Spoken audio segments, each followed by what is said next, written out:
اخلاص سلام کوم که لاهور ته وځو که چیرې چې کوي چې ته وځو که استعداد دې ته وځو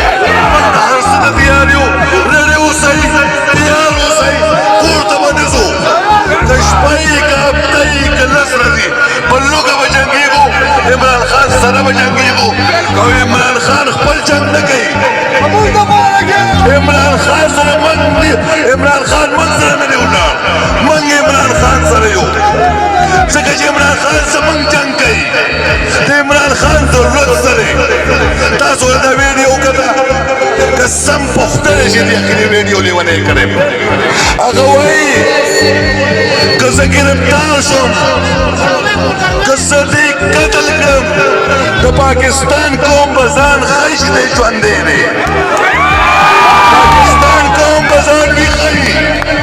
زموږ د قوم جنګ کوي د هغه په انګلینډ کې هم قدر دی د هغه په امریکا کې هم قدر دی هغه په پاکستان کې مې هیرو دی زموږ د بچو جنګ کوي زموږ د بقا جنګ کوي دی بوسپره ګورمنټ ته وایم تاسو چې ټول غله یو ځای شوي تاسو یو سل سره شی کولی ځکه د پاکستان قوم دی سره دی پاکستان قوم عمران خان سره ولاړ دی زموږ نور ملګري ولاړو او دلته نه به انشاءالله تعالی که موټروې ته ځي د مشرانو فیصله وکړه که اسلام آباد ته ځي او که لاهور ته ځي